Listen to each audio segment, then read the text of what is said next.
Or maybe what I'll just do is go to YouTube and just pull it out my freaking self. That's what I was going to do, just do the share. Okay, we are live now. Yeah. You're watching the Pearlo Wisdom Show, the second edition this afternoon. We did a show with John for 2 hours this morning, and I don't know how long this one's going to go, but this is a free flow. I got to fix you, Joe. We're doing a free flow. We're going to talk about the games that are happening tonight. This is SteelFlyers right here. Steel, say hi. Say hi to everybody. How you doing, man? How y'all doing? Good. He's in the west wing of the Seattle high-rise apartment. We went and picked him up with the Pearlo copter this morning, and he's might stay over, eh? Might as well. Maybe. Depends on how good things are. Yeah. And Joe, we have him in the loft. He's in the loft, and of the steel. And Joe, you did some writing today, did you? Yeah, I wrote an article about the LA Kings and how they're obviously looking for better puck luck against a team that they're actually surprisingly very good against in games above 500 so far against the Kings in their longevity of their franchise. So they'll look to make that, or against the Avalanche, excuse me. So they'll look to make that 21 games tonight, and it wouldn't surprise me, honestly, if they upset them just from the simple factor of how well they played in the first two games and then just blew 3-1 leads. So if you get luckier bounces and play better 5-on-5 defense up, then you would be better in a better situation. And also if the Avs play like they played game one, that wouldn't surprise me. Well, yeah. Since we're going to be talking about games tonight, that's a pretty nice segue there, Joe. I'll say, gosh. Yeah. How about the lineup that we got tonight? Because, man, LA is going to have to put it together for tonight against Colorado. Yeah, if St. Louis is St. Louis, if the Avs are playing like they did against the second game of St. Louis, LA's got their work cut out for them for sure. They looked beastly in that game. St. Louis just was like, you know, when sometimes players look like their eyes are like, what's happening here? Holy crap. We know Colorado's good, but man, oh man, were they just smoking that game. And it was crazy. I watched the St. Louis look like a little league team against them that game. Yeah, they did. Yeah, I watched some of that one too. Boy, that was just not pretty for St. Louis. That was not one of their best games. No, I stopped. That game was like 5-0 or whatever, and then I'm like, okay, I don't need to watch this game anymore. Yeah. I had to keep on watching that game because I had the under of 6. And I'm like, okay, St. Louis isn't going to score. We're good. No big deal.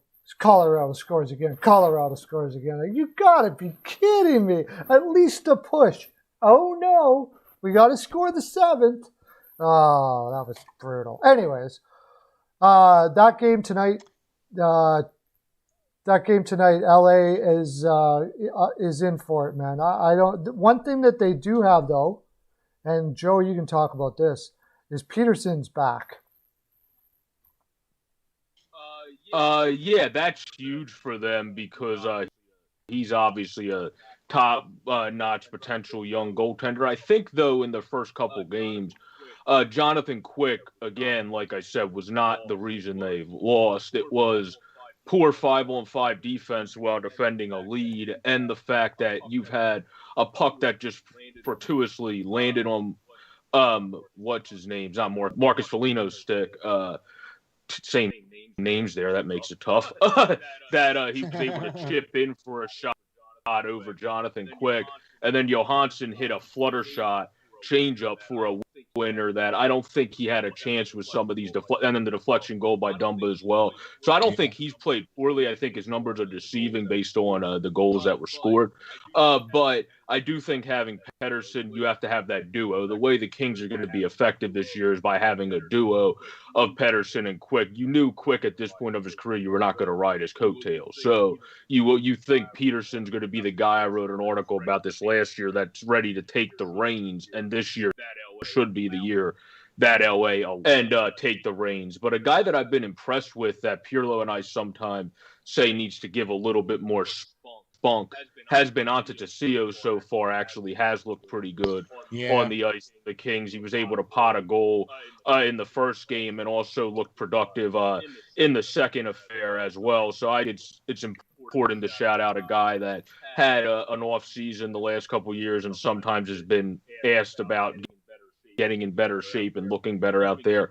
He's been keeping up with Jeff Carter, who's been very fluid this year on his skates. He's the healthiest he's been in years. So I was just going to say, I've been quite impressed with him too.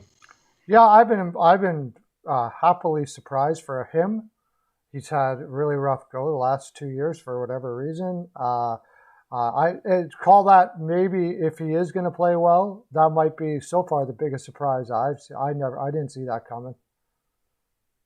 Yeah, not from Jeff Carter. I mean, everybody was like, "Oh yeah, he's kind of on a down, and he's not playing as many minutes and everything like that." But I think, finally that he's getting to that point now in his career where the pressure's off of him now, where he doesn't have to be that man anymore. Now, you know what I mean? And he seems like he's out there having more fun, and he's playing with a little bit more of a free will, a little bit of, if you will, giving him that little bit of a.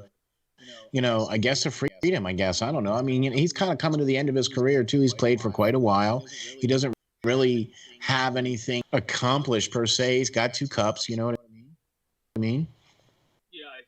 Yeah, I think Carter at this point of his career is a guy that you want as a leadership, a guy that's going to show young guys that have good shots shoot the puck more.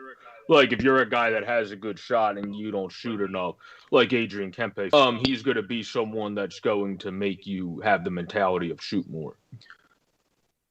Yeah, he's come out of the gate strong. Of course, Carter has had the injury issues the last little while, so this time might probably has healed him up a little bit. He's probably feeling better than he has in a while. We'll see what he is for the long run. But as of right now, Carter has certainly looked as good as I've seen him in the last 3 or 4 years for sure. And besides that, I got to look it up here. I lost my freaking thing. You can't. No, there's no way you can lose your train of thought like that. But it's amazing though to see how LA has been able to come out of the gates so far this year, especially being one of the teams that hasn't played since the break. They didn't make the playoffs or anything like that, so they've been sitting idle for quite some time. It was Drew Doughty, I was going to say. He never stops, that guy. He's in a battle every time he gets on the ice. I freaking love him. He doesn't seem to be slowing down either. Another guy that really usually seems like he's a guaranteed 50 to 60. This is an 82-game season, of course. Is Kopitar. Other than the one season he teetered a little bit, kind of the same as G, has still been pretty consistent in his career so far. Both of those veterans that are part of the Cup-winning team have been able to stay at a pretty consistent pace, and Doughty has definitely looked pretty good the far. And Dustin Brown, after coming off of a pretty good bounce back year last year, also has looked fairly sharp for this season. So there's been some positive in the unluckiness of puck luck for the Kings so far, but obviously they're going to need that to turn. Yeah. But they're playing a great team game, and you got to give a lot of credit to McClellan for that. When he was with Edmonton, I was saying I don't think that coaching is the problem. He got a lot of blame for the stuff that was going on there, and I didn't think coaching was a problem at all. And he's proven it to be the case. Like, he brought San Jose teams with really not the best goaltending to the finals once, and were consistently great teams. Did very well there, and then go to Edmonton, and all of a sudden he's just a bad coach, and he's the reason for everything that's going on there. I didn't think so, and I'm glad to see him showing in LA that he can take a team that's building like LA is and have them be competitive every night. So if there was any question about it, I think the Edmonton Oilers really, because of this, really need to look themselves in the mirror and find out what the real problem is with whatever's going on there. Like, they really got to look themselves in the mirror here, because McClellan got a lot of the blame, and he obviously now is showing he wasn't the problem. I think there's a few teams that are going to have to be looking themselves in the mirror, especially after first couple games that have taken place so far. Edmonton's not the only one on the list. Yeah. Not even by a little bit. Not even by a little bit. Let's just say the Flyers. Let's just say the Penguins. I think the Penguins need to kind of take a little bit of a look and reassessment. I think even Boston, with coming out of Jersey, you know what I mean, and then not playing as well the following game. You know what I mean. I think you're going to have some of those teams. You can't really say much about teams until after you get past the first 10 games. At least that's my opinion anyway. Yeah, this is a little different anyway, year, you know though. what I mean? We've been saying that, but like, say Vancouver, for instance, you can't judge that team after 10 games this year because they're playing 7 games in 10. Like, no team out there is going to win very often playing 7 games in 10 nights. Just impossible. No. So they're going to have their opportunity to have rest, and other teams will be coming in their barn, or they'll be going to other guys' barn where they played 4 and 6 and whatever, and they'll have to come back. But what goes around comes around, okay? Yeah. And you know what? And if Vancouver can hang on, right, and maybe just split those 7 games or whatever. I mean, if they can win a couple games and get a couple, to me, I think that's a victory for them, because then they get, you know what I mean? At least they didn't dump all those points and not get anything. You know what I mean? If they can win a couple games during this stretch here, I think they'll be okay. And at least there's some respite in between. Yeah. Well, I think I'm going to send it over to Joe here, but it's crucial to win the games where you're rested in this year. If you have rested games, it's crucial that you win those games, because when you go through these stretches when you're going to be playing games like this, and everybody will, it's going to be pretty tough to catch up, right, Joe?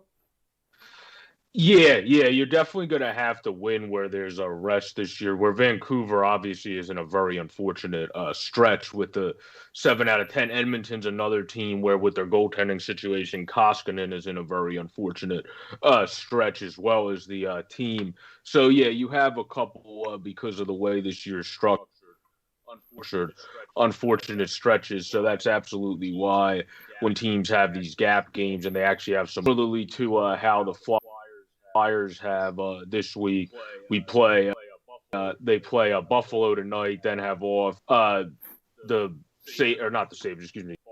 Boston, and then they have off a couple days next week too. So you want to take advantage of when you have a couple of these off days, these games, opposed to what the Edmonton Oilers and what the Vancouver Canucks are in right now. That's why I agree with you. It's a little hard to judge teams like that based off of how they're playing now. The difference is, though, with the Canucks and how they also have had just some plays that have not gone their way, they haven't had as much glaring defensive woes, where I feel like, I know you and John talked about this on the video earlier, I feel like Edmonton needs to have somebody step up, like you guys touched on, as their anchor. They need to have, with Oscar Cliffbaum out, they need to have someone step up to be the man that's the defender on that defense. You know, you have guys that can get it done in the offensive zone a little bit, but you need to have somebody that's going to be the anchor. And like John said, you thought that would be Adam Larson, but for some reason Adam Larson is playing like 12 minutes a night. So I I think it's about structuring how you're going to put the defense without a guy like Oscar Cliffbaum, which everyone knew was going to be a big loss. I said it was going to be a huge loss, and I think it's now proving to be a much bigger loss than some even thought early on. So. And can't argue with that kind of logic. You know what I'm saying? Yeah. I got to get my games up here again. One of the things that I'm looking forward to is and I think you made a great point there, Joe, with the fact that, especially with it being a condensed season and teams needing to win after rest, or those games that are leading up to or after their rest, or whatever the case is, you know what I mean? So like it's more like they need to win that first game of the home and home stand, you know what I mean? So you win that first game so that, okay, you might not be able to be rested for the second game, but at least you got 2 points out of it, you know, because it's swing. And with it being a condensed season, I think that was a great point that you made about, especially with teams resting and then coming into that game, they need to win those games after those nights of rest.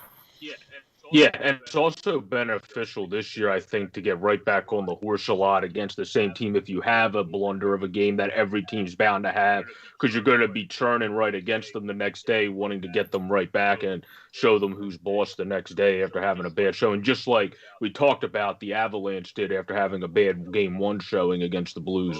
Murdered them 8-0 in the second game. So that's what you want to be able to do if you have a bad first round. Or you could talk about the Edmonton Vancouver. Those first 2 games, it was 5-2 one side, then 5-2 the other side. You know what I mean? That's a good example. Yeah. What was I going to say?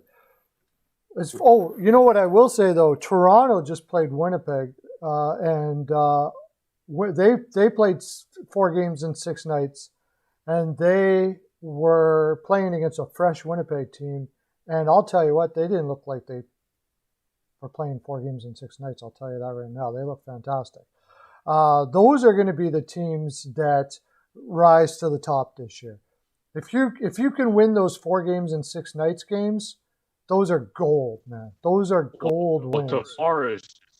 Tavares has been gold. Speaking of the word gold, Tavares has been golden so far this year to start the season out there, and that's obviously something they want from him. You want to see. I think maybe a 56-point stretch can definitely benefit a player like him to have his most productive season in Toronto, because you're not gonna pull the throttle at all, because you know you don't have to with lesser games, even though you have, because you see with him, he's a guy that seems to be an energizer bunny too, where he doesn't get tired too quickly, the star player Tavares.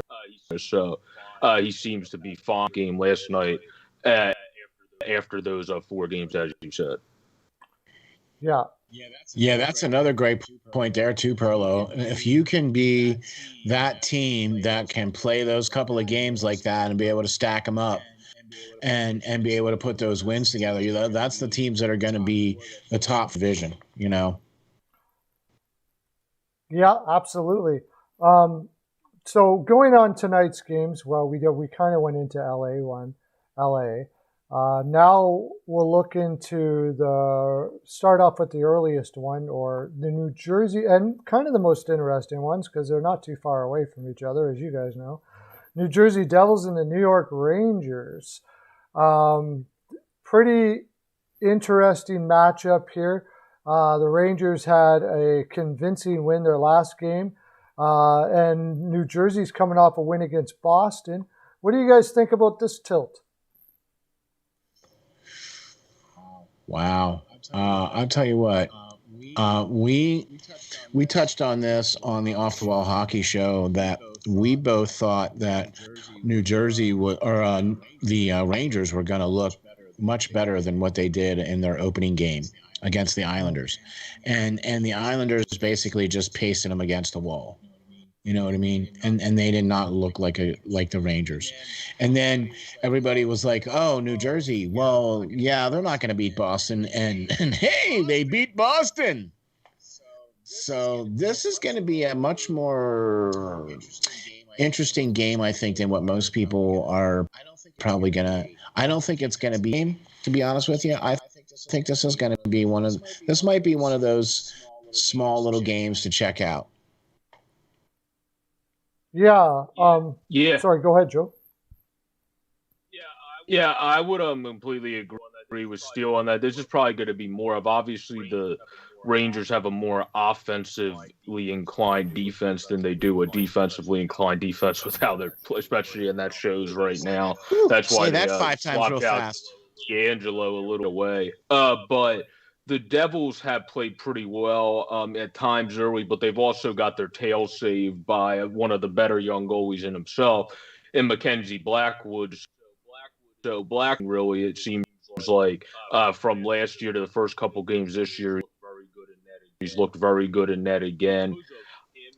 Because of him, and has been hung out to dry more by New York's defense. I would probably say the Devils have a little bit of a better chance to win this game, but I mean, it's going to be a very good game, and it's going to be a very good battle, as you said, of two very closely located teams, and a team in the New York Rangers that should be able to beat the Devils, being the team that, like Steele said, a lot of people thought could be that surprise young team that every young player hits, and then they do really well and make it this year. It's just early, but they're not going to do that if they keep playing defense the way they're playing right now. Exactly. I mean, they got the number 1 draft pick, Lafreniere, and he actually, didn't do too bad in his first game out. So all things considered, with the number 1 draft pick, he played relatively well and has played decently well for the team so far this year. And we've also said that we've been surprised on the other side. We thought Shesterkin was going to be more of the better goalie on the Rangers end, but it's turning out to be Blackwood is turning out to be more of the better young goalies on this too. And I'm going to go with that as the edge on this one for tonight. Yeah, I'm probably not going to put a pick in, but with Jersey, the problem, of course, is being without Hischier and Bratt. Although I'll give them a lot of credit for how well they've been playing without Hischier and Bratt. Their win against Boston was against a team that was having problems scoring already. New York is coming off a lot of goals. Their last game got their offense rolling. I think New Jersey's going to have a tough haul against the Rangers. They're surprising this year, and it wouldn't surprise me to see them surprise the Rangers this year, simply because Lindy Ruff is a great coach. We were talking about that for going in, right? Lindy Ruff got picked up by New Jersey, they got Lindy Ruff, and I heard a lot of people poo-pooing that they got Lindy Ruff, and I just didn't get it. Like, I like him a lot. I really like him a lot. That's just how people are. People are going to jump on everything. That's just how Twitter and you can't please but everybody. There's a general sway. Like, sometimes a coach is high. Like, people, I didn't hear anybody say bad things about Laviolette getting taken in Washington. Right? Well, that's because everybody thinks that's a good move. That's what I mean. Do people? Which it is. It is a good move. Yeah. Well, right. Not everybody is wrong. See, not everybody's they're wrong. But they're questioning Lindy Ruff going to the Devils with the type of folks that they have there as far as their talent and skill level, and then the type of coach that Lindy Ruff is. And they're questioning is that really a good match? Bring that particular type of coach in with his style, with the way he sets up teams and things like that, with the type of talent and the person. Yeah, and it was because of a preconception, because he was in Dallas. When he was in Dallas, they had a problem getting their offense going, but that wasn't Lindy Ruff's fault. He was coming in there to crack a system in Dallas that was pretty hard to crack. They haven't cracked it for several coaches after that.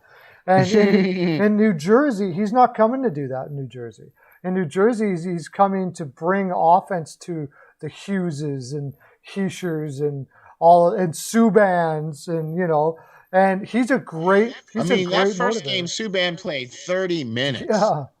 Yeah. You Yeah, you can tell he's going to be a much more focal point. PK is going to be happy he has a guy like Lindy Ruff out there in New Jersey. But so it does seem like is rookie Ty Smith, who has come in and looked really good early on, too. Having an offensive-minded coach that kind of just says to fire your shot on the net, he's got a good one that's able to get through to set up his team. It seems like that's a perfect coach for the youngster and him as well. I mean, that's why people lauded it. They didn't think it was a good idea to put Lindy Ruff there, but it might turn out to be the perfect match there for particularly who they have and what they're trying to do and where they want to go. I mean, let's face it. The league this year kind of gave them a sardine sandwich by putting them into the Eastern League or the Eastern Division. You know what I mean? Because it's going to be pretty tough sledding, and with them trying to put together a team there and everything like that, new coach and all that, it's going to take them a couple of games. Mm-hmm. That's why I keep saying this whole first 10 year that's a special factor. You know what I mean? But for the most part, I'm looking at guys for their first 10 games, and then I'm going to judge what the teams are going to be like moving forward, because you're not going to be able to until you get, because we didn't, and we had a really shortened training camp. You know what I mean? And so guys are still trying to get their legs. Plus the fact that there's New Jersey's and other teams like that and Ottawa's and they haven't played since March. Yeah. I think it's been impressive how they talked about it when I was watching NHL Network. The offense for fans has been impressive, how impressive some offensive games have been, and come in and just stepped right into the lineup like a late round pick, like a Sharangovic from the Devils stepped in right away. You have obviously Niels Hoglander scored a goal in his first game for Vancouver. So you have a lot of guys really stepping in and making an impact right away. John Leonard for the Sharks as a 6th round pick from UMass Amherst immediately got thrown into their second line. So, they have high confidence in him. So it's been nice to see a lot of great young performers around the league as well early, see the guys come in and make an impact right away. By the way, Georgiev is confirmed for the Rangers. It's not Shesterkin tonight. It's Georgiev. Okay, Georgiev's good to go tonight. Yeah. Well, they played last night, right? Didn't they play last night? I don't think so, no. But Georgiev played so well the previous game.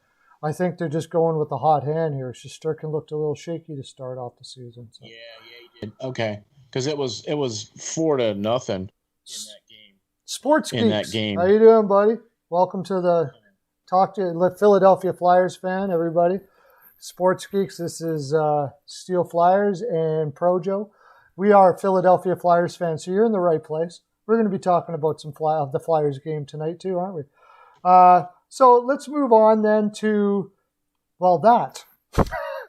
Good segue, Sports Geeks. We're gonna go into the new Sabres versus the Flyers after let's try not to talk about the game yesterday because I don't get too upset too often, but that defensive, oh my gosh, it was absolute disaster. That's what I was afraid of when we picked up you know who.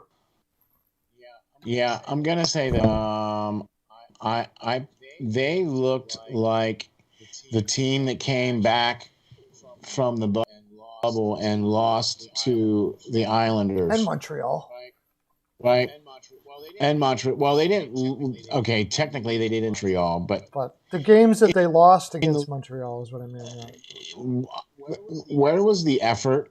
Where was this team? Did not look like the same team that we saw, even in the second night, because you could tell there were some things going on. I think you might all, and I'm not trying to make any excuses either for Couturier being out. No, I'm not either. That lineup should be able to... Because Frost looked really, really good. Yeah. He didn't butt off. Okay? I thought he looked really good. Mm-hmm. Yeah. I think, obviously, when you get a guy like Gustafsson Jamie kind of hit it on the head, and I agree with him when he's been saying stuff on Twitter. You're going to take the game for offense, not getting them for defense. It's the same reason why you shouted out Tyson Barrie, how he's playing a bunch of minutes out there that you know you're going to get the good and the bad with also in Edmonton, and he's playing the most minutes, it seems, for some reason. So I think it's just you got to know what's coming, and I feel like some people were overconfident thinking Gus was going to be good on defense all of a sudden, too, where that's why you saw the big reaction from Flyers Twitter yesterday. If everybody knew what they were getting, I don't think you would have saw that reaction because he's gonna have those games. And also, every team is going to have those games. Like you brought up how the Rangers didn't look good in the first game against the Isles. Well, then they beat them 5-0. So, like, there's always bounce back. So you're looking for that same bounce back the Avalanche are able to have after their first game against the Blues, or the Rangers are able to have after their first game against the Isles where they laid an egg. It's just about the bounce back, and usually with AV, other than in the return to play, which is such a weird scenario, we have been pretty good bouncing back, and it seems like, as you said, Moose is going to be in the net as well, and he's helped us bounce back at times also. And then you have Hart be able to man probably both games against Boston in that case, which seems like the better route to go. So I think it's beneficial, as I said earlier, to have the same team to be able to just come in and bounce right back against and play them again, to be able to just try to put them down full throttle like they did against you yesterday. And I feel like with AV, there's a solid chance that could happen. So. Plus the fact that the Flyers are not very known for losing 2 games in a row and haven't really been known for doing that since AV has taken over. You know what I mean? So I really hope that yesterday was a big learning experience for the team. I realize that you still have to do all the little things. You still have to be on site the passes. You still have to finish your checks. You still have, you know what I mean? You still have to do the little things in order to be successful in the game. And you can't just be constantly looking for that because it's not there.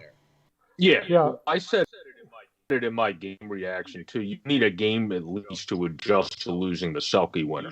Usually you're not going to lose somebody that's a Selke winner and come in and play normally rough shot right away when that happens. Even so against the Buffalo. But the thing is, Buffalo's biggest strength is some of their offensive skilled players. So if you have lack of your best defensive forward, that's playing towards Buffalo's strengths, which is to have their offense that has some speedy and skilled forwards, obviously, and Eichel, Oliver, out there, well. As well as Taylor Hall.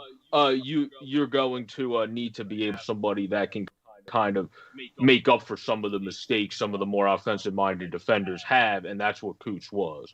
So. Yeah. Well, that being said, I mean, you got to give some. Okay, well, you said do the little things. They weren't doing the big things. Defensively speaking, they were choking up the puck. I'm sorry, people are being way too nice. The Flyers played freaking pathetic. Period. End of story.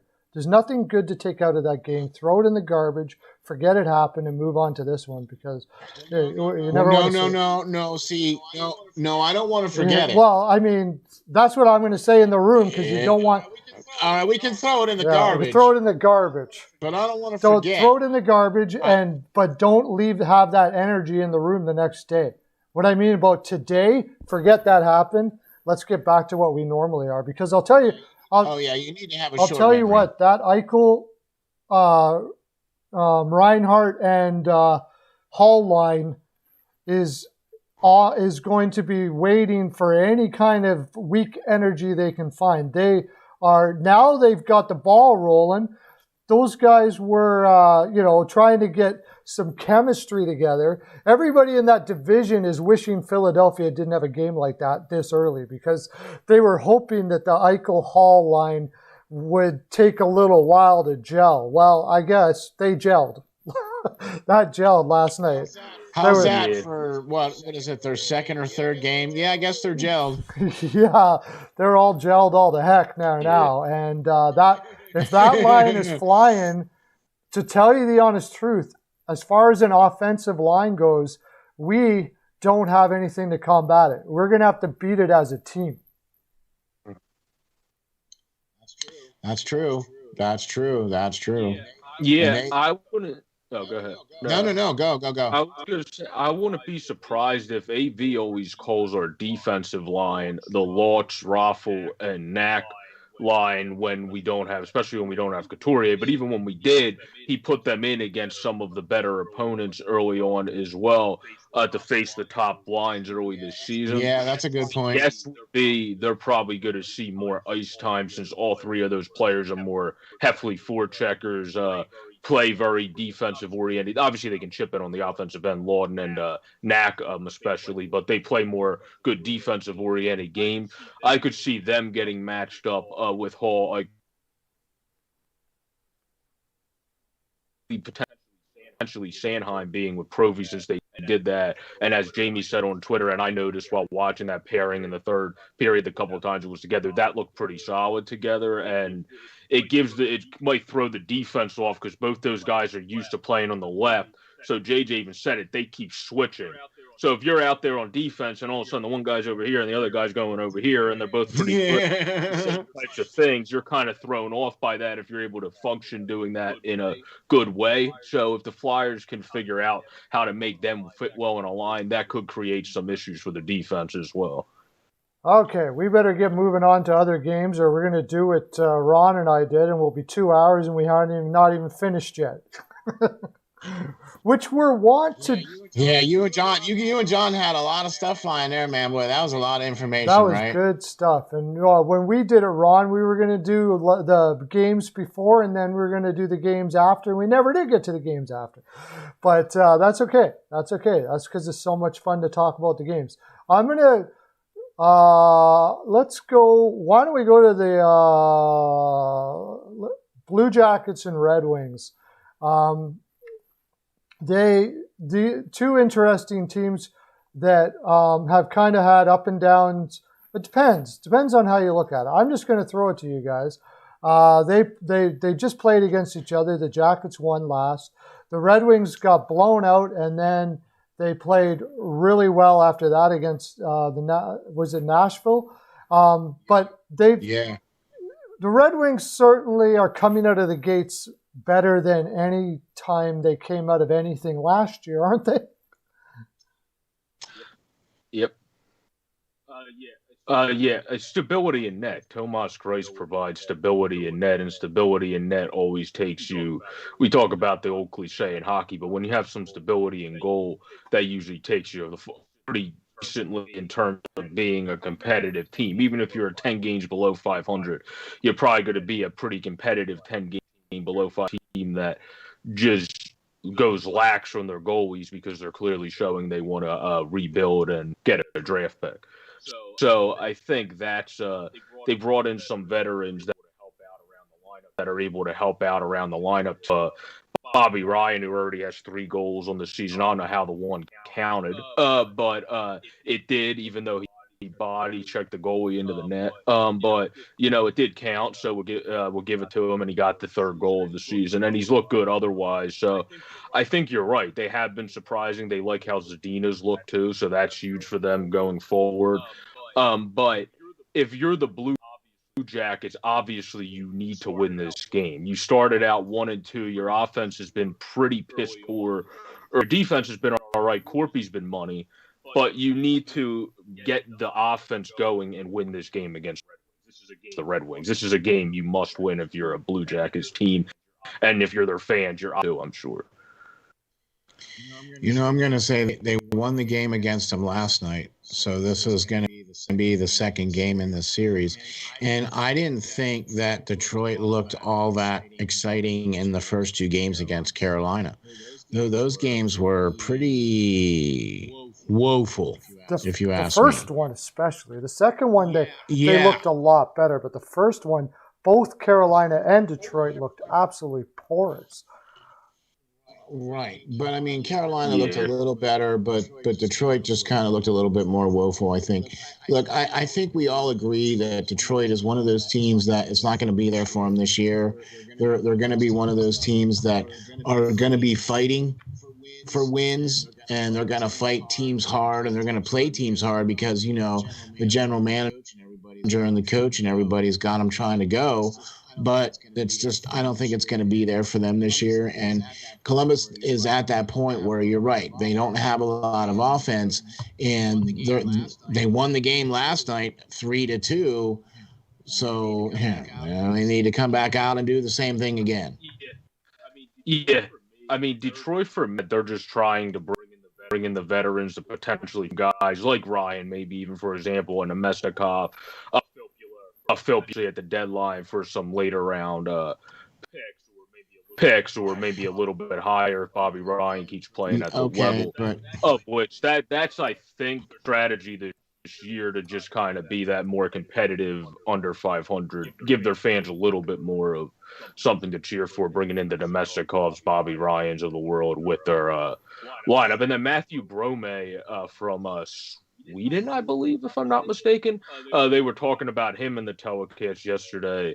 Has looked really good coming over as a 26-year-old rookie, playing about 13 minutes a night. And they said is just really generating a shot well, was one of the better players over in Sweden, and has kind of translated that over so far into the NHL. It just hasn't netted him a point, but he's looked very good out on the ice so far. Yeah, I agree with Steel. I mean, Columbus, I can't say it's a must-win game, but it's kind of is. You got to beat the Detroits, right? Especially with Columbus coming out as flat as they were. The whole situation, the cloud over the organization right now with Dubois and how Tortorella handled it and stuff like that. This is a really good way to get the focus off of all of that stuff and get the ball rolling on a winning streak. It's so funny. What I'm starting to realize now with Columbus, though, and something that seems to bite them in the butt a lot, is they do have a penchant to play down to their competition. And it sure seemed like they did against the first game against Detroit. This is a game that Detroit really wants to come out and crush, Columbus wants to come out and crush Detroit. Because they've got to start getting momentum on their side as they move into the next couple games. Their momentum does seem kind of lax for them right now. Yeah, early on, you figure Detroit got off to a pretty decent start. They beat them, and Scorpy didn't make that one save on Tyler Bertuzzi, in front of the net. Todd Bertuzzi, where did that come from? Then that's his dad. That's his dad. That would have exactly. That would have potentially affected the game in more of a sense towards giving Detroit the early big momentum there. So I think Columbus has to come out. My one good friend is a Columbus fan, so I get bickering texts from him all the time, with a stronger presence at the get-go. That's been their issue. If they can come out with a strong presence at the get-go, that would be huge. But I think it's what you hit it at, the cloud. I think the cloud is affecting this team of not knowing where their star pupil is going to go, because you don't usually see, like Torch said in his quote, a 22-year-old guy requesting a trade. Yeah. I don't like the fact that he brought it out into the media. I'm not a fan of that, especially when it came out that he asked for it to not come out in the media. You know what I mean? And Columbus needs to continue to play well to do exactly what you said, is to deflect what's going on with this whole Dubois thing, and the team just needs to keep plugging away, because it's going to hang over their heads until it goes away. And was not a fan of how that whole thing went down. And that's all I'm going to say about that. Thank you. I've had some more time to think about it, and I think this is kind of went down, and right or wrong, I don't know how it goes, but Tortorella came out and said, we're going to take care of it in the room. We're going to be open. We're going to be completely honest with each other and all of that stuff like that. And apparently Dubois didn't come out in the room. Dubois did not give them the reasons why he wanted to move out. He wasn't able to do it. So Tortorella said, well, if we're not going to come out in the room, I'm going to go out there and say, he told the media, well, he's not coming out and telling anybody. I don't know what it is. Maybe it is me. Maybe it's anything. I don't know. And it kind of pushed the envelope. Now, I don't know if he's doing the right thing here. All I know is that he's a very unconventional coach, and he does stuff where I go, what? And it ends up working. So let's see if it works, I guess. I mean, his history shows that what he does, this unconventional stuff, except for when it happened in Vancouver. And even in Vancouver, when he did what he did in Vancouver, I think it was the right thing to do if it was ever going to work, and it never did work. But that's just the way what I have on that. So the one thing that if you're not good at handle your end of the bargain, then yeah, I guess maybe the coach does have the freedom to be a little bit more open to the media. But I think what you have to tamper is for Kakalainen, that's going to make it 70 times harder for him to get a better assets back for you from Dubois, because you're now, other teams are going to say, well, you now have your coach. We knew it was public he wanted to be traded, but you now have your coach basically almost saying without saying he doesn't want to coach him anymore from how he sounded like in terms of tone-wise in that quote. So that's going to put a damper on how much people will give up for him, saying you're the team in a bind. You need to get rid of him. We're not going to give you extra when you're the team in a bind. In an offhanded way, that might have been part of the plan, because in Tortorella really doesn't want Dubois to go. So, and Kekalainen is not going to give up, take nothing for him. So if they're lowballing offers, they're not getting him. Period. Kekalainen has shown already in the past that he let Panarin go. He didn't trade Panarin to get something for him or Bobrovsky or anybody. He let him just go. So he could do the same thing with Dubois. Just let him go. So if you don't give me my offer, I'm going to let him go. That's his leverage that he has. So it depends on how much you want him. So I don't know if that really makes much of a difference. That's a good thing about doing stuff like that, is just, like Lamoriello was great at that. He let players go all the time. And he basically said, if you're not going to give me what I want, I'm taking nothing. So from now on, Why did he sign the contract? What's that? Well, then why did he sign the contract? He wouldn't be able to play if he didn't sign a contract, and he wouldn't be working for his team, and he'd lose a lot of money. But he was saying, he was supposedly coming out saying that he was getting offers from all these other teams. Well, where are all these offers? Again, they see Kekalainen has all the cards here. If he gets an offer, the other teams know Kekalainen's gonna match it. So yeah, see, that's the key phrase right there. So, and not only that, even if they do give an offer, if he knows that Kekalainen is going to match it, now if he really doesn't want to be in Columbus, he's sort of screwed, because he just signed a contract that won't have a no trade clause in it. And he's got to stay in Columbus as long as he wants. So he doesn't sign the contract even though he wants to go. They're in a very difficult situation there. That's why he basically said, I'll sign your 2-year deal, get the heck out of here, and I want to be traded. Because he heard from Montreal. His father works for Winnipeg Jets. And maybe it's that one there. And Bergevin has a way of convincing people that they are amazing and we love you and we want you and we'll pay you this much money and blah, blah, blah. What are you doing in Columbus? You could be home and na. And he heard all this and went, okay, well, I don't want to be in Columbus anymore, so I'll just sign a 2-year deal. And he was honest with them and told them he wanted out. But he's not honest with them as to why. Yeah, that's probably why Torts, I think, came out with the media. If he was honest, I agree with Pearlo on that. I don't think that would have became a media reveal. Yeah, that's what. Yeah, I agree. I still don't know if it was a right move or not. I mean, I'm with you on that. It doesn't look. It certainly doesn't look good. It just doesn't. It's not something that normally happens. It's very unconventional, and I'm holding out judgment until I see how the team responds. So far, the team hasn't responded very well, right? And except for last game, but we'll see how the continuing response is as we go here. But this is a big game for them tonight. These games, like you said, Steel, first 10 games, you've got an opportunity to take a bottom feeder like Detroit. You got to be nailing this out of the park.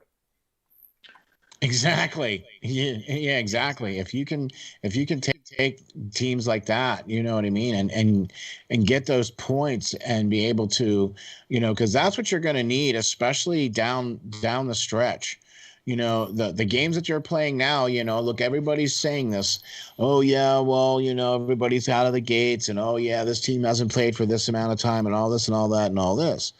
Well, look, you get into about 25 games into the season, and you look back and go, man, we should have won those first couple of games. We would have those points, because this is the time when teams can win those games, because not everybody is up to speed. Not everybody is up to snuff. Some of them still have players that haven't made it in yet, and some of them are still, you know what I mean? It's like now is the perfect time to get those easy points. I say easy, but I don't really mean easy, but it's now the time for teams to get those much more accessible points available to them now by playing some of these games now than it's going to be down the road. Yeah.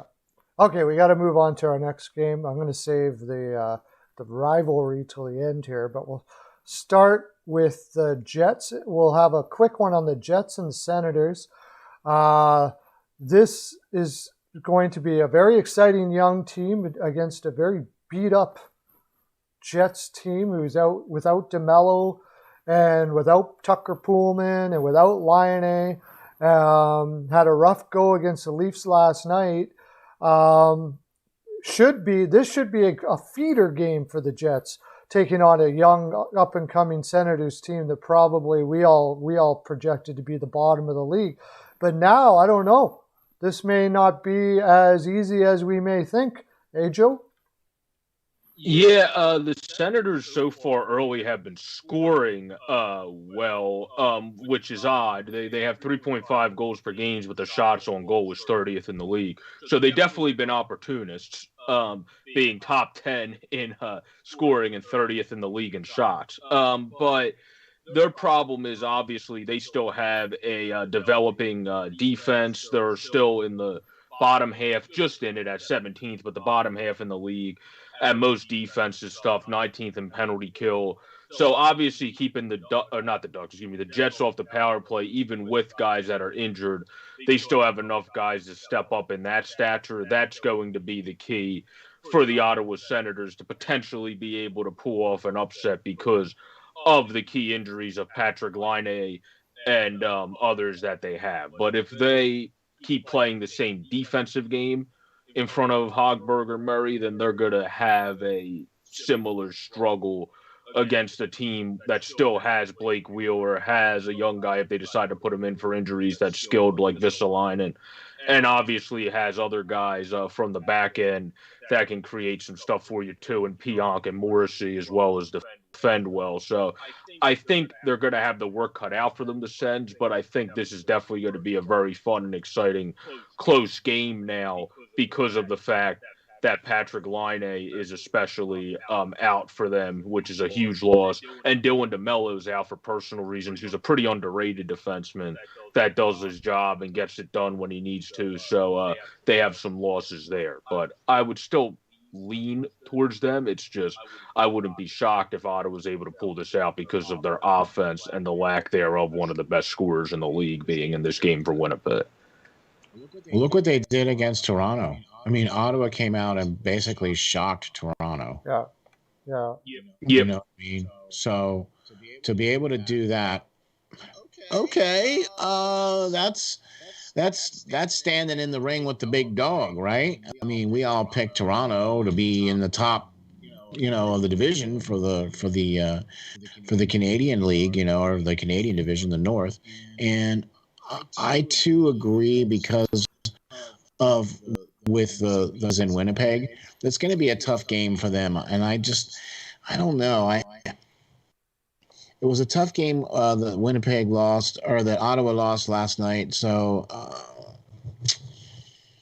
they're playing back-to-backs. So yeah, and this I would have to agree with you on that. But I've been a little bit surprised by how Winnipeg has not been able to kind of put the pedal to the metal like we were kind of thinking that they would be this year a little bit. And although we were all kind of not really, saying Ottawa was going to be that good, they've surprised, and they've done better than we thought.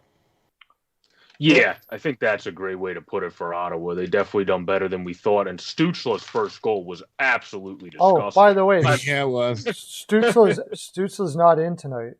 He's got an injury. No. And see, there's a lot of missing pieces there on both sides now. Yeah.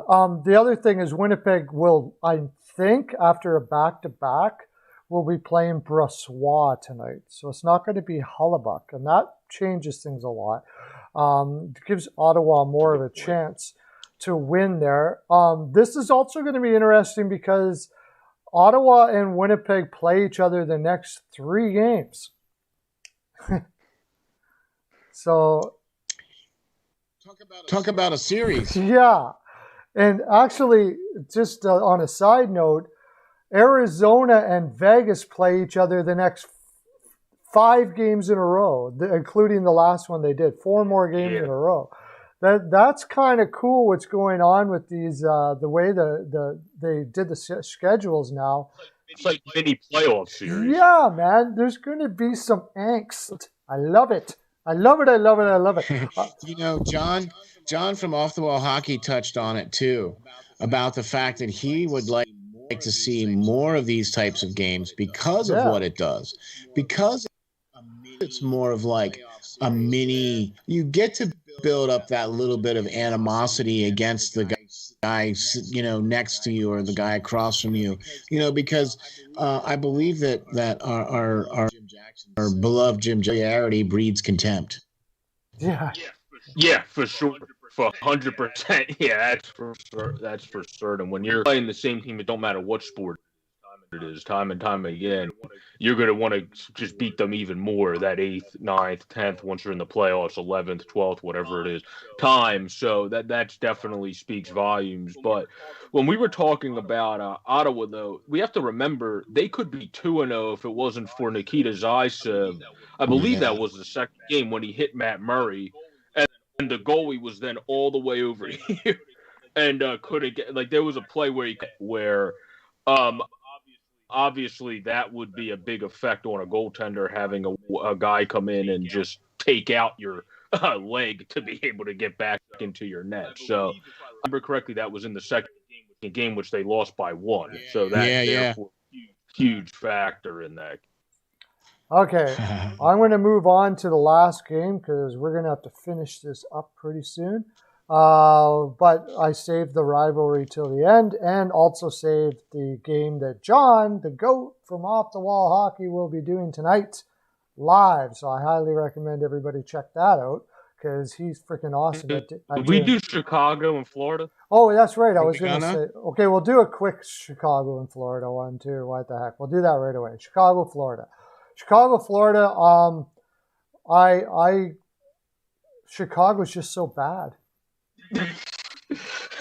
I don't know how to say it they're bad. I mean, I feel bad. I feel bad for DeLea. He actually hasn't played bad early. I've watched some of the games, and their teams talked about it early on. He's looked good and stopped and saved their coattails. It's just, you're not going to stop 2-on-0s the whole game. You're not going to stop 2-on-1s, breakaways the whole game. That's what Chicago's given up. And the fact that Florida and just went nuts in the first game and was able to score 5. I mean, that's a good way to come out, obviously, on your season when you didn't even have a game prior because you were supposed to play in the Stars. So all your games got delayed and you come out and blank them 5 clocks. You got to take advantage of that. And I don't know why they wouldn't do the same this evening. And might have 5 Bob in too. I forgot to mention that. I think Yeah, I was Bob's just gonna supposed say. to back, yeah. Yeah, I was just gonna say because that's a factor because they didn't have Bob for the opening game. You know what I mean? Dryder's a good kid though. That kid though, if he can keep doing what he's doing, he has a chance to be a heck of a back. Bobrovsky, sorry, that thing's broken. He had a good end of the season last year and ended up knocking Bob out of some games to have him get put in because of how good. I think it was a 16 or 7 game stretch he had. So I do like what I've seen of him as well. So good for showing for him to show he can definitely be the backup you need as Montebolt was sent back to the taxi squad. Yeah, I mean, yeah, go ahead. No, go ahead. Okay. Yeah, I know they did, but listen, Florida I think has a little bit more potential I think than Chicago. But it's going to be interesting to see how Bob is going to play this year with the team down there in Florida. I'm going to be interested to see how that whole thing is that dynamic down there, and see what Quenneville is going to be able to do with the group of guys that he has. And I agree with what Pro Joe said. You definitely need to put the hammer down and win these kinds of games, because these are the types of games that you should be winning. And the teams that rise to the top are the ones that win these kinds of games. Yep. Yeah. Yeah. I do, until I see something from Chicago, there's not much to talk about. It looks terrible. They have all their veterans look dejected. Their young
Bodine back there, Carlson. They also picked up who I think is on their taxi squad, Kalinick from the Flyers, Ian Mitchell. So they have a very young defense. So I think this is just a year of development, and that's what it is for Chicago. Yeah, I think we might have lost here. I think they said that they can't hear Joe.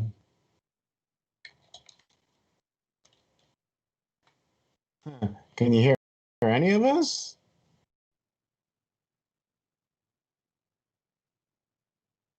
Oh, I can hear you now. Okay. Now can you hear everybody? Yeah, I can hear you now. I can hear everybody now. It's like the Verizon commercial. Can you hear us? Hey, hello. Yeah, it just went out all of a sudden.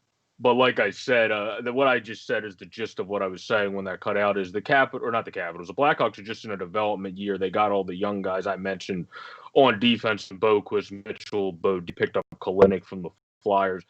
They're just trying to develop what they got. Look pretty good as an undrafted guy. It's just a development year to see what they got, and if Colin DeLea or a Subban can be maybe your backup when you get whoever becomes your next starter, or if DeLea keeps playing well and losing efforts, maybe as Crawford was always very confident, along as we saw from DeLea's quotes when he retired, could maybe be a good undrafted find. So you have to wait and see. But you're not going to see in this type of defense. It really skews a goaltender's number. Yeah, I'm with you on that for sure. And you can't go wrong with the fact that they are bringing in some young players and they are trying to do it. I mean, they came right out and said that it was going to be a rebuilding year, and they're doing just that. But hey, it is what it is. So we'll have to see how it goes.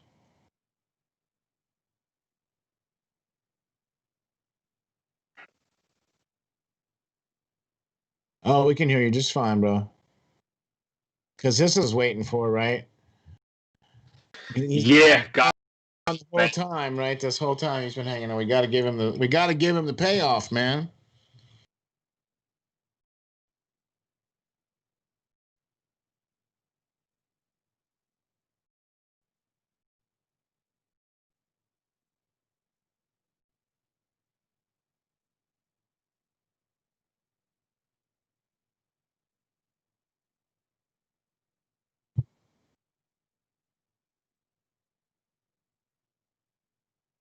yes. Yeah, yeah.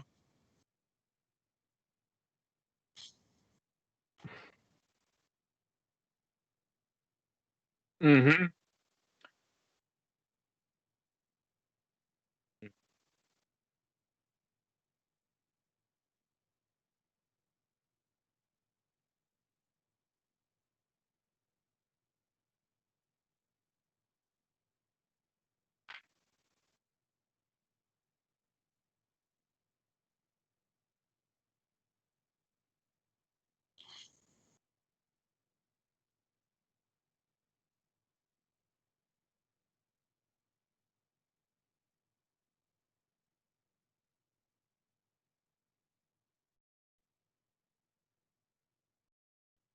Yeah. Yeah.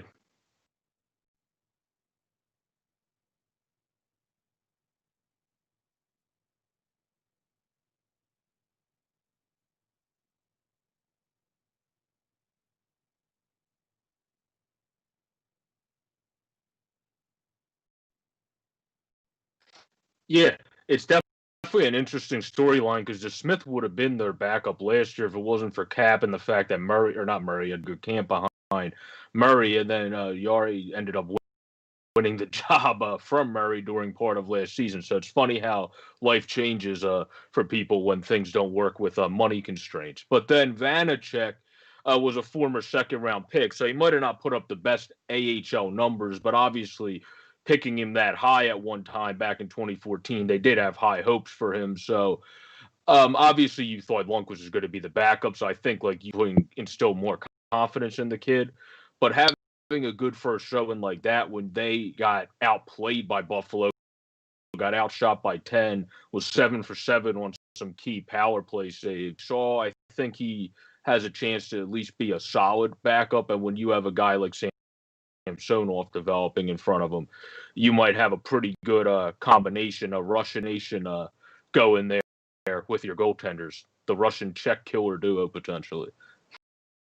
There you go. That's the way to do it. I mean, I think that Washington. I agree. I think Washington is one of those where they need to win this game. Okay. I really think that the Smith, although I thought he looked pretty good against Philadelphia coming in as a mop up there. I think he still let two goals in as well for that too. But I'm more confident in Washington's game. I'm more confident in their goalie situation. I'm more confident in the fact that I like what Peter Laviolette's doing there in Washington. You can't ever count Ovi out. You can't ever count Oshie out. They have a really pretty decent defense. They've got most of the same team back this year than was what they had last year. So I think I have Washington finishing pretty high, making the playoffs this year. So I think this is going to be a win for Washington because reasons. I think they need to win this game, and it's going to be one of those games where Pittsburgh is going to be, it's going to be the rival game. It's going to be the prime time game. It's where everybody's watching. You know what I mean? And so you have to bring your A game. And if Washington brings their A game, I think they'll be able to come out on top. Yeah, well, we talked about the whole line with Buffalo earlier. This Ovechkin, Backstrom, and Wilson line is another line that got off to an absolute blazing start this year. Both Backstrom and Ovechkin already have 4 points, and Tom Wilson has 3. So that's another line, obviously, that's been absolute golden so far. So you're going to have to lock them down. And then their second line is Vrana, Kuznetsov. And then if they move Sprong up there, since Sheary was there, I don't know what they're going to do there, but that they've been playing those other two fairly well. So we'll see who they decide to put in with them in this game.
Yeah.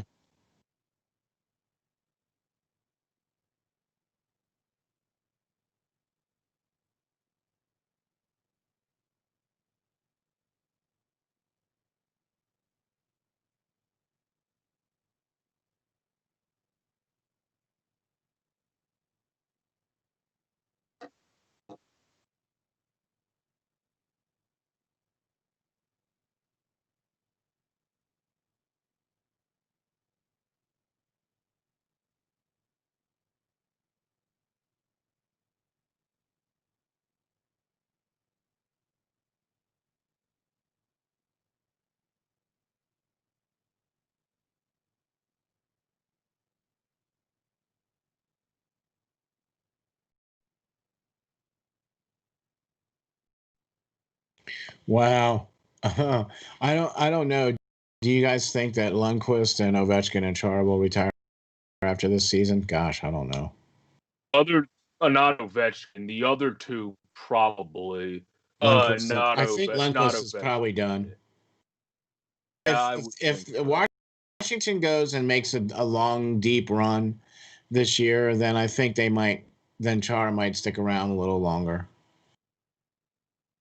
Yeah, maybe. Yeah, I could see that. I would say exactly what Pearlo said, though. I would say not Ovechkin, but the other two I could see Yeah. moving on. He does need to get, though, another contract after this season, so I could see why that question was. Um,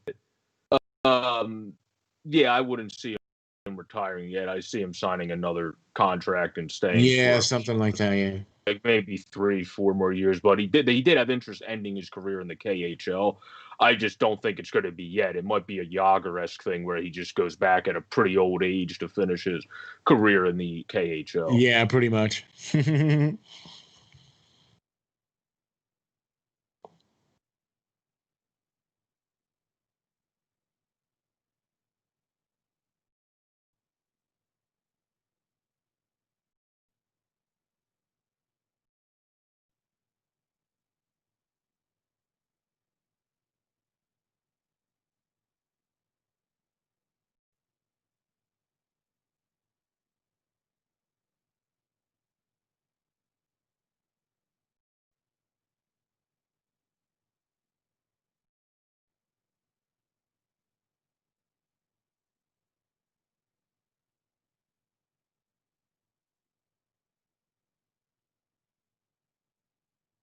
Yeah, yeah.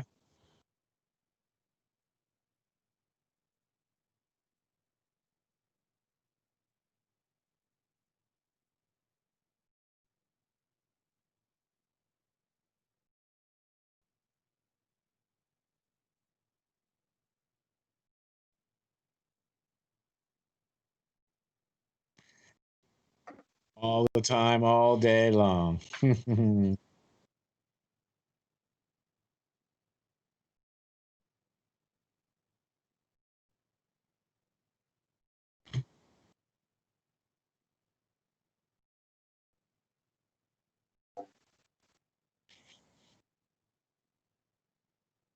That's a good way to put it.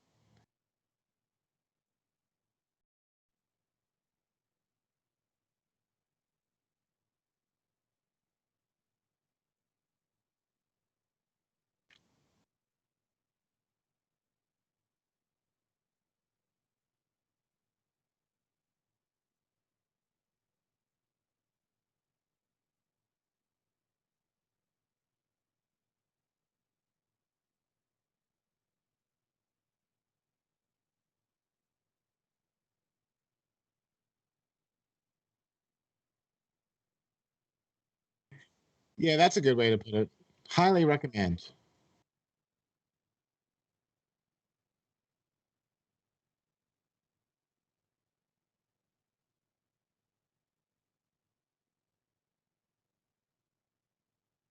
Enjoy the hockey.